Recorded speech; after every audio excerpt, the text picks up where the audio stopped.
Ати был уверен, что копье, которое он создал, сняв точную копию с оружия Сетха, будет также воспламенять свою жертву, оставляя от нее лишь горстку пепельной пыли. Он повторил все до мельчайших деталей, установив в рукоять датчики и механизмы, но почему-то раненая Гера не исчезла, превратившись в пепел. Возможно, доктор снова упустил важный момент в разработке Ирия. Ати был в бешенстве. Гера сбежала, закрывшись в лаборатории доктора Опуса, и, скорее всего, имея такое серьезное ранение, погрузила себя в сохраняющую кому. Ати покрутился у закрытого шлюза лаборатории и, не сумев открыть его, раздосадованный отправился к себе.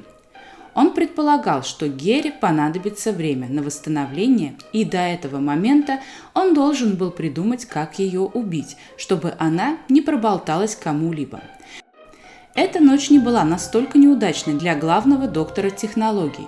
У него появилась информация, которая открыла новые горизонты в его опытах над высшими расами. Это подстегнуло его вернуться в лабораторию к королеве и с какой-то безумной увлеченностью и полным погружением в себя продолжить работу. Ати был доволен и даже горд собой. Он смог вытянуть из Геры хоть какую-то информацию, которая сыграет роль в его дальнейшем повышении на должность императора Стикса. Может, его действия и были слишком жестоки по отношению к Гере, но доктор не чувствовал никакого сожаления или раскаяния. Ему было все равно. «Итак, Орса», – противно прокрякал доктор, подходя к королеве и заглядывая вовнутрь на обезображенный труп Стикса внутри. Доктор за свою долгую жизнь неоднократно слышал про эту Орсу. Это животное не было чем-то отдельным, оно рождалось самой планетой в тот момент, когда появлялся на свет астриец, хранящий в себе силу, и они имели взаимную связь друг с другом. Орса оберегала носителя силы планеты и в случае его гибели могла полностью вместить в себя энергию хозяина. Рождение подобных зависимых друг от друга существ происходило крайне редко и обычно обуславливалось какими-либо событиями. Ведь планеты, на которых жили высшие расы, не были просто кусками камня и руды в космосе. Это был живой организм, который имел связь со всем населением, неся через долгие тысячелетия знания и силу. Возможно, таким образом сама планета хотела спасти себя от уничтожения, как бы создав резервную копию и поместив ее в одного из своих жителей. Ати теперь знал, что для королевы ему нужен тот самый астриец, из-за которого Сетх потерпел крушение на Кламее, и тот самый, который изначально был дан для ликвидации ему, но в тот день после уничтожения Астры доктор был занят совсем другими делами. Ати предполагал, что именно этот объект сможет передать силу планеты Астры для использования ее стиксами. Оставалось только убедить императора, что опыты, проводимые Атием для блага всех стиксов, очень важны, невзирая на их антигуманность. Необходимо добиться того, чтобы император дал распоряжение Сетху доставить Астрица на 7-й лайнер живым, ведь Аспид выполнял все приказы Кроноса III безоговорочно. Погруженный в эти мысли, Ати настраивал капсулу. Он убрал из настроек определение расы, что позволяло капсуле передавать энергию из одной ее части в другую. Доктор планировал еще протестировать ее, но уже первые результаты его радовали. Последние дни он испытывал капсулу на стиксах работников своего отдела, заманивая к себе, обещая показать интересную новую разработку. В каком-то смысле он и показывал ее своим жертвам, но изнутри. Теперь все должно получиться, и когда император узнает о его достижениях, то безоговорочно назначит своим преемником, а раса стиксов приобретет силу планеты Астры. Доктор технологий был в этом уверен и теперь дожидался нового дня, чтобы отправиться к императору с докладом и просьбами доставить ему астрица Сетха, а желательно всех астрийцев, которых еще не успели ликвидировать.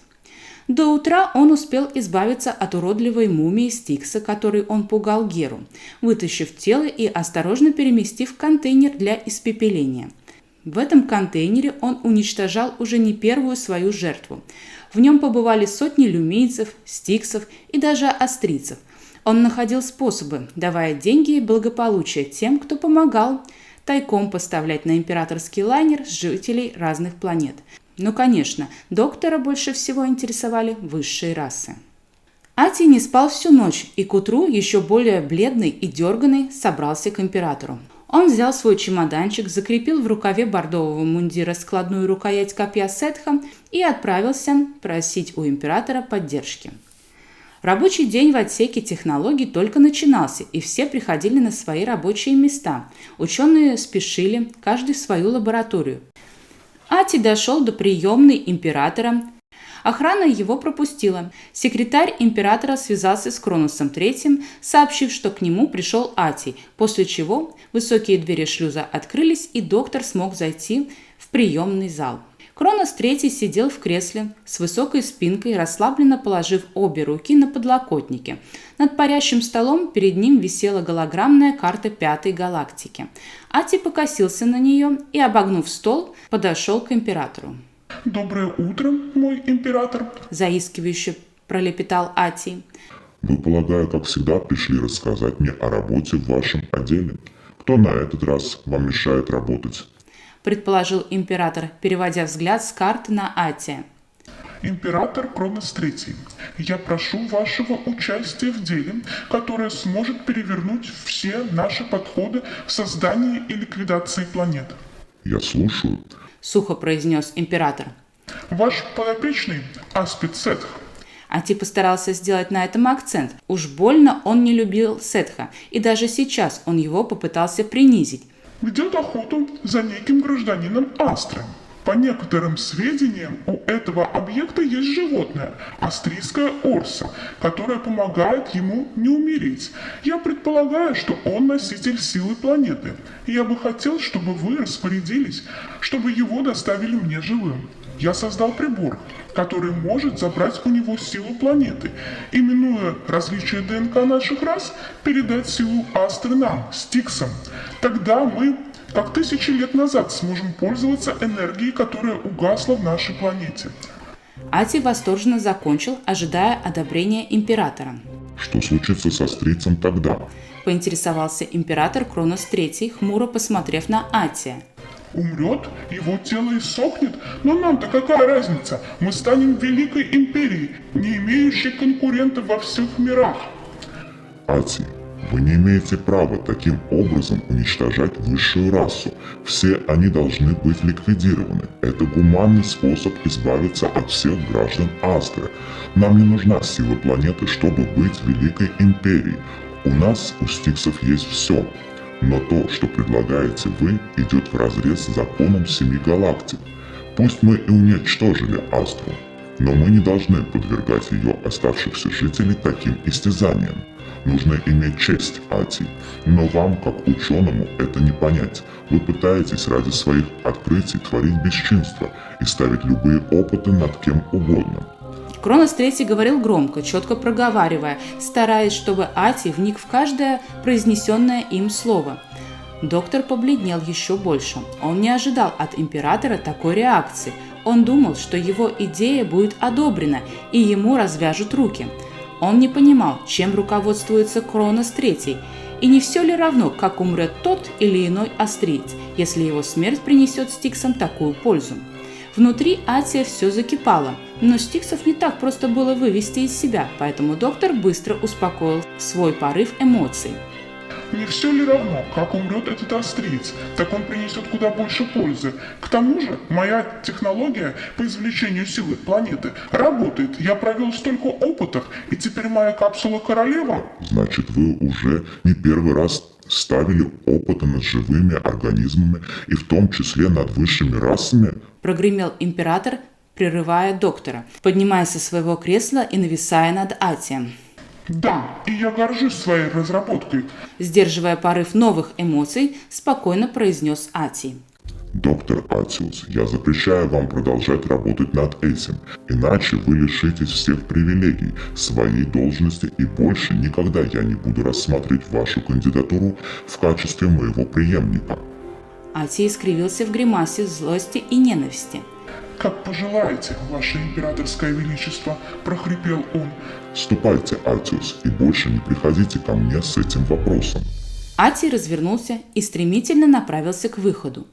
Он был в недоумении, не понимая, почему Кронос III так противится этому, ведь сила планеты изменила бы весь уклад дальнейшего существования их расы. Нужно было срочно искать новые пути, чтобы заполучить астрийца. Он добудет этот объект, выжмет из него всю силу, а потом продемонстрирует императору. Вот тогда Кронос поймет, что Ати – гениальный доктор технологий, и все же смягчится по отношению к нему и назначит его своим преемником. Оставалось только придумать план. Сейчас Атия больше не волновала Гера. Он был погружен в свои мысли, создавая новый путь для продвижения себя по служебной лестнице на пост императора Семи Галактик.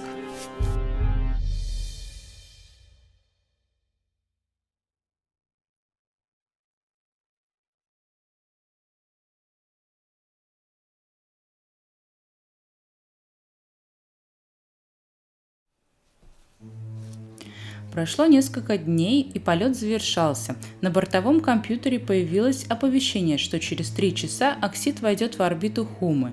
К этому моменту Неро был полностью готов к выходу на снежную планету. Он привел себя в порядок в каюте Аспида, тщательно перемотал рану на ноге, которая все еще кровоточила. Ему даже удалось кое-как распутать свалявшиеся за дни преследования длинные светлые волосы и снова завязать их в тугой узел на затылке. Трещина в ноге еще не зажила, но с найденными таблетками Аспида не так сильно беспокоила, и Нула, слегка прихрамывая на нее, неспешно прохаживался по каюте управления, облаченный в новый летный костюм. Доспех был слегка великоват и сидел не так, как его старый, разорванный в клочья костюм, но все же это заметно не было, и Нула был вполне доволен. Обыскав все, Неро не нашел никаких средств защиты глаз, поэтому из-за яркого снега и света он планировал выходить на поверхность Хумы после того, как стемнеет. Еще он нашел оружие, массивный пистолет, тот самый, который уже однажды приставляли к его голове. Кроме ликвидатора на борту ничего не было. Неро был сильно этому удивлен и даже разочарован, не понимая, почему у главнокомандующего Стиксов нет целого арсенала. Видимо, Сетх не любил большое количество оружия и пользовался только тем, которое ему нравилось больше всего. Это как-то логично гармонировало с широким ассортиментом в медицинском блоке. Возможно, ограничивая себя в оружии, Сетх получал ранения и потом проводил операции по восстановлению поврежденных тканей. Неро это казалось сомнительным удовольствием. Оксид зашел на орбиту и начал постепенно снижаться. Астриец сел в кресло напротив большого экрана и положил обе когтистые руки на черную панель управления. Кончики пальцев снова засветились зеленым светом. Оксид произвел синхронизацию. Делаем снижение в заснеженных полях при городе Бернт. Садимся с восточной стороны в 5 километрах от населенного пункта за ледником. Дал указание Неро. «Информация принята», – отозвался компьютер. Оксид накренился вправо и начал постепенно снижение по заданным координатам. На Хуме было множество городов и небольших поселений. Все они вечно боролись со снегом и бурями, которые частенько поднимались на этой планете. Бернт был одним из 3 крупных городов. Здесь можно было закупить еды на длительные полеты, медикаменты и, может, какое-нибудь оружие, а также дополнительные энергоблоки, на которых работал Оксид. Тогда Неро и дальше смог бы беспрепятственно скрываться в космосе. Можно было, конечно, и продать сам Оксид, поменяв его на корабль попроще, но хорошенько все взвесив, Неро решил пока оставить его себе. Все же он был достаточно маневренным, невзирая на свои габариты, и очень чутким в управлении. Вряд ли Неро сможет найти здесь хоть что-то, что могло бы сравниться с этим космолетом. Неро рассчитал, что к моменту его посадки уже будет вечер, а значит, он сможет спокойно передвигаться, да и черный челнок Сетха не так будет заметен на белых просторах планеты. Оксид продолжал снижение. Необходимо было решить перейти на ручное управление или же остаться в синхронизации с бортовым компьютером. Неро окинул взглядом панель ручного управления и решил попробовать посадить корабль, оставшись в синхронизации. Переход в режим посадки в заданных координатах.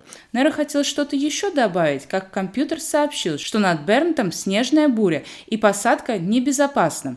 Но это было только на руку. В таких погодных условиях его челнок никак не смог бы быть замечен. В голове пронеслась мысль, что все же нужно перейти на ручное управление, так как оно было ему куда более привычным. Как вдруг обе его руки словно прилипли к гладкой поверхности, а в глазах все потемнело. Он чувствовал на себе сильные порывы ветра и колючий снег, но при этом видел перед собой отчетливо ландшафт местности и заданную точку координат для посадки челнока. Корабль трясло от порывов ветра. Нера подумал, что нужно развернуть его обтекаемые формы к ветру, чтобы сопротивление было меньше. И тут же почувствовал, как челнок сильно накренило влево. Корабль перестало трясти. Точка посадки была совсем близко, и снова потребовалось развернуть и выровнять шаттл, чтобы не врезаться в ледник. Все было настолько четко в голове Нера, что он даже не задумывался, как все происходило. Информация поступала моментально и также быстро обрабатывалась оксидом. Челнок чувствовал мысленные указания Нера, тут же выполняя команды. Корабль плотно прижался к поверхности, разворачивая турбины и осуществляя вертикальную посадку, одновременно выставляя подпорки из внешних отсеков. Посадка завершена. Пронеслось в голове Нера, как вдруг он увидел свои руки, которые уже не были прилипшими к панели. Перед ним была все та же каюта управления, что и до этого погружения. Ничего не изменилось. И лишь Орса вопросительно смотрела на Нера, сидя рядом на полу. Она явно не поняла, что произошло, и теперь как бы спрашивала взглядом хозяина. Я не знаю, что это было. Видимо, так работает синхронизация на этом корабле. Растерянно объяснил австриец своему зверю.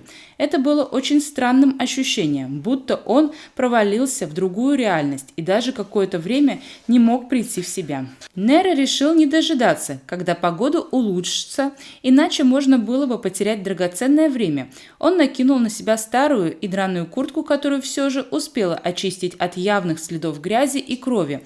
Она оставалась ему нужна только по причине того, что имела капюшон и могла скрыть его от порывов ветра и снега. Орса крутилась возле ног хозяина, вопросительно на него поглядывая. Ты останешься здесь. Я скоро вернусь, и мы полетим дальше. Орса покрутилась еще немного и вскоре скрылась в каюте отдыха, уютно устроившись на своей лежанке. Нула накинул капюшон и вышел. Шлюз закрылся за его спиной. Никакой синхронизации с его наручным компьютером у него не было, так как Оксид не работал с такой устарелой техникой, поэтому он не мог отслеживать радар Оксида на приближение какого-либо челнока Стиксов. Он точно знал, что корабль никто не сможет здесь найти и уж тем более украсть, так как система защиты теперь была полностью настроена на него. Ветер завывал со всех сторон, и было совсем непонятно, куда идти, но Нера прекрасно помнил карту и эти места, поэтому начал свое движение на запад. Здесь он уже бывал, когда Утопия очередной раз ломалась. Именно в Бернте он искал запасные детали. Вскоре буря закончилась, и вдали замерцали огни городка. Оставалось совсем немного. Снег хрустел под летными массивными ботинками. Нера проваливался в него почти по щиколотку. Это затрудняло передвижение, и треснутая кость начинала его беспокоить. Но австриец старался об этом не думать. Возможно, здесь он сможет найти лекарственные препараты и фиксаторы, более понятные, чем вся техника на корабле Сетха. Холодно не было, новый летный костюм отлично подстраивался под своего хозяина, но ветер с колючим снегом настойчиво дул в лицо Нера, поэтому он плотно затянул капюшон. Прошло около 2 часов, когда он вошел в городок.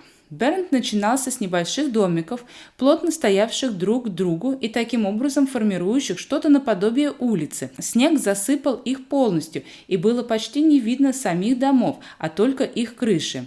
Здесь никто не жил, возможно, когда-то давным-давно, но условия планеты диктовали свои правила. Вскоре начинался прозрачный купол, под которым и находился сам город. Специальные устройства постоянно счищали снег с этого купола, а вход в город представлял собой огромный шлюз, который практически никогда не закрывался. Ближние улицы к открытому шлюзу были также занесены снегом, но дальше становилось теплее, и снега было все меньше и меньше. Нера шел вперед по вечернему городку. Это было самое активное время для торговли, и все спешили на большой рынок краденого и разобранного. Сюда прилетали со всех галактик жители разных планет, чтобы продать различные вещи. Здесь можно было найти все, начиная от ненужных безделушек и заканчивая современными ворованными шаттлами.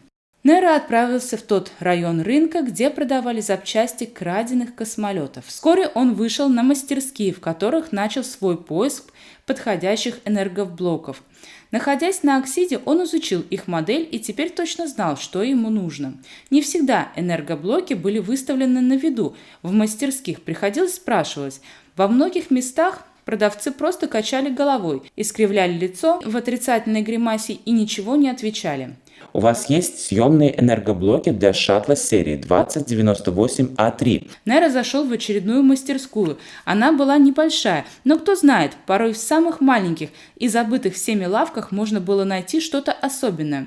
Угрюмый и тучный продавец повернулся к Неро и молча уставился на него. Нула подумал, что он не расслышал вопроса и повторил еще раз. Я прекрасно слышу, молодой человек. Неро слегка смутило такое обращение, зная свой возраст и то, что по меркам жителей Хумы он далеко уже не мог считаться молодым. Высшие расы жили сотни лет, а Нула приближался к своей круглой дате в 50.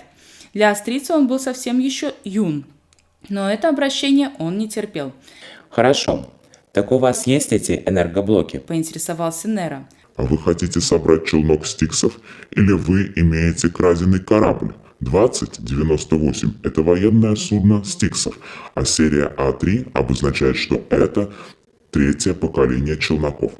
До этого момента Неро никто еще не ставил в такой тупик. Возможно, что все предыдущие продавцы не знали, о чем идет речь, и просто отмахивались от него. Толстяк продолжил. Судя по вам, вы не стикс. Но на вас доспехи именно этой расы. Получается, что вы имеете краденый корабль. Подытожил продавец. Неро стоял молча, смотрел на него, не зная, врать или говорить как есть. Хума была пиратской планетой, здесь можно было нарваться на неприятности, а можно было получить и помощь. В любом случае, Нула справился с Сетхом дважды. Теперь, имея ликвидатор, спрятанный под курткой за поясом, разве он не справится с продавцом краденных запчастей? Вы очень внимательны. Начал Нула. Но вам зачем эта информация?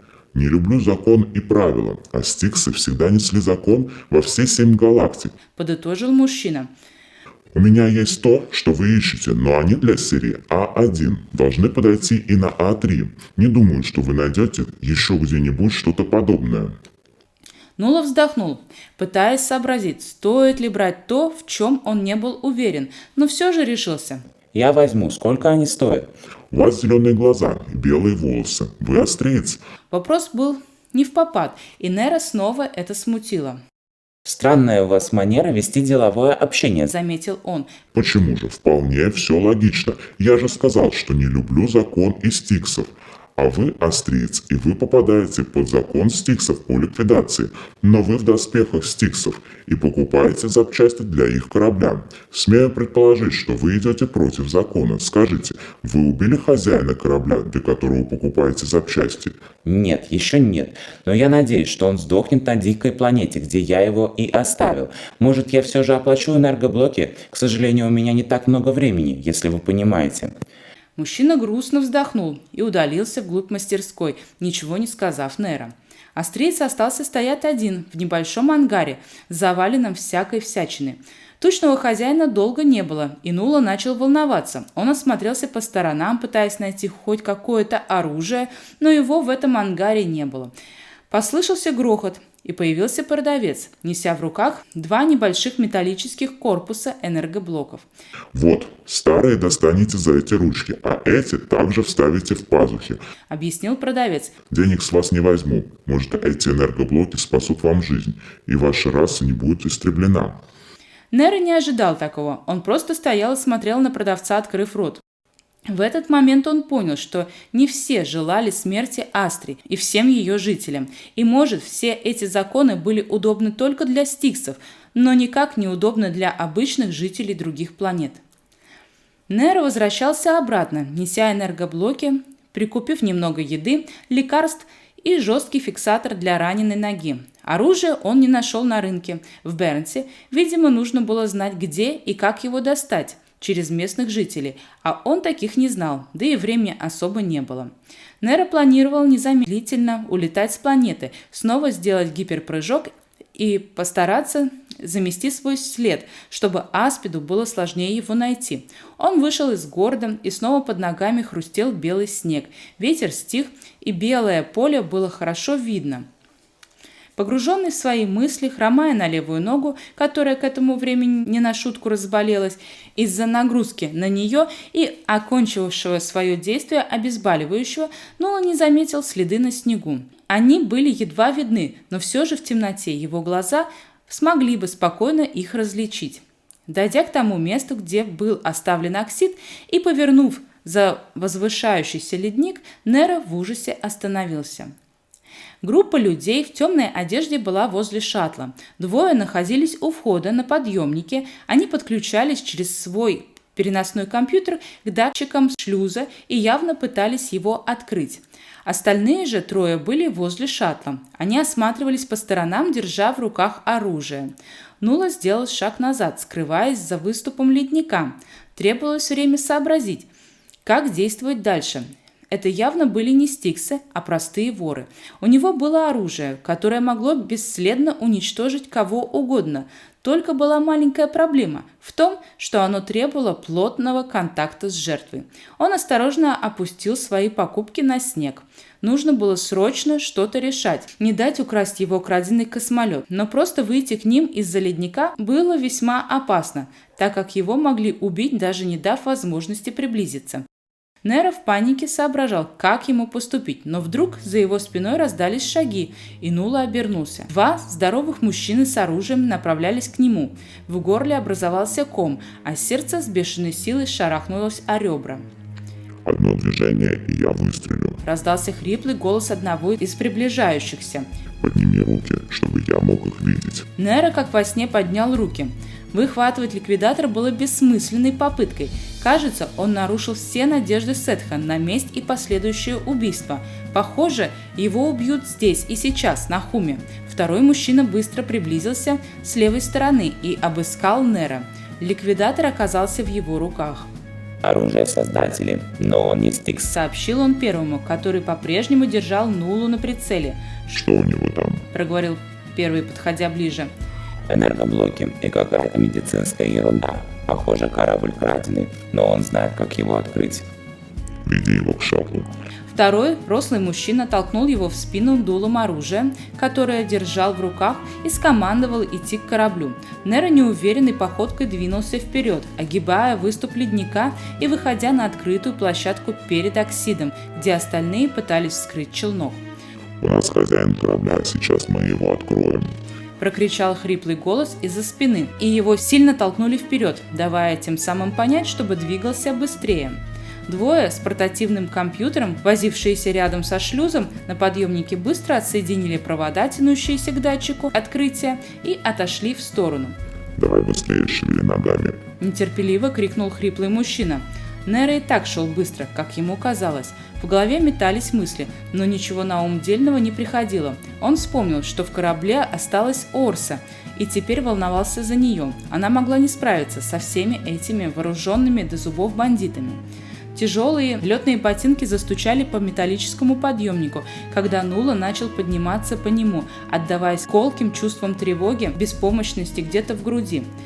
Неро не мог никак контролировать ситуацию, все шло непредсказуемо и быстро. Даже в лесах Кламеи он не ощущал себя настолько загнанным в угол. «Открывай шлюзу, урод!» Неро медлил. Тогда один из стоящих позади схватил его и потащил за шкирку ближе к датчику открытия шлюза, приставив дуло массивного оружия в бок Неро. В голове пронеслась совершенно тупая мысль. А достаточно ли плотная броня летного панциря Сетха в этом месте, куда упиралось оружие грабителя? «Не стоит этого делать!» Неро не узнал свой голос, ему показалось, что он будет дрожащим и неуверенным, но прозвучала фраза весьма четко и убедительно. «Это почему же?» «Корабль не взлетит. Он, как вы и предположили, краденый. Система защиты слишком высокая, вы ее не взломаете. Вы можете его разобрать на запчасти, но и их вы не сможете никому продать, так как такими кораблями среди ворованного не торгуют. На них летают только стиксы. Зачем ты его слушаешь? Пусть открывает космолет, а мы уже разберемся, что с ним делать. Прокричал тонкий голос, явно принадлежащий женщине. Ты слышал? Открывай шлюз. Снова прозвучал сиплый мужской голос. Неро искал в голове еще какие-нибудь аргументы, чтобы остановить эту нелепую кражу и спасти свою Орсу. Но крупный сиплый мужчина не был намерен ожидать еще. Он толкнул Нулу к шлюзу, а потом, больно сжав одну поднятую вверх руку, приложил пятерню к датчику открытия шлюза. И он сработал. Неро выдохнул воздух через стиснутые от злости зубы, но в следующий момент почувствовал, что хватка ослабла. Видимо, его грабители были рады сложившимся обстоятельствам и немного расслабились.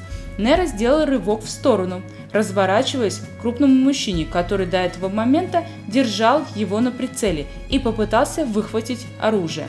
Мужчина покачнулся от неожиданности, но пушку не выпустил из рук, вцепившись в нее еще сильнее. Глупая затея, где же Сет? Он бы не позволил кому-то убить меня, ведь только он в 7 галактиках имеет право на это. Совершенно странная мысль пронеслась в голове, а в следующий момент оружие выстрелило. Какого оракула ты делаешь? Раздался женский крик где-то внизу под подъемником шаттла. Ты же его убил! Неро опустил глаза и посмотрел вниз. Его куртка в области живота была вся в темно-оранжевой крови. Он прижал обе руки к этому месту, боли совсем не было, и Астрид не сразу понял, что это кровь его. Нула все еще стоял на подъемнике, не понимающий, что все это происходит с ним наяву. Как же все нелепо вышло. Мужчина, сжимающий оружие в своих руках, с силой пнул его ногой. Неро не устоял, пошатнулся и полетел вниз. Мгновение длилось целую вечность. Он падал и падал, а в голове проносилось сотни мыслей, одна из которых была о Доре и о том, что им не суждено больше встретиться. Последнее, что ему запомнилось, это Орса, которая свернулась рядом с ним, плотно прижавшись, пытаясь хоть как-то поддержать своего хозяина. Нула хотел ей что-то сказать, поддерживающее, но не смог ничего выдавить из себя. Становилось очень холодно. Он перестал чувствовать свое тело. В этом был один только плюс. Он больше не кричал, боль отступила, а сознание снова начало падать в черную бездну.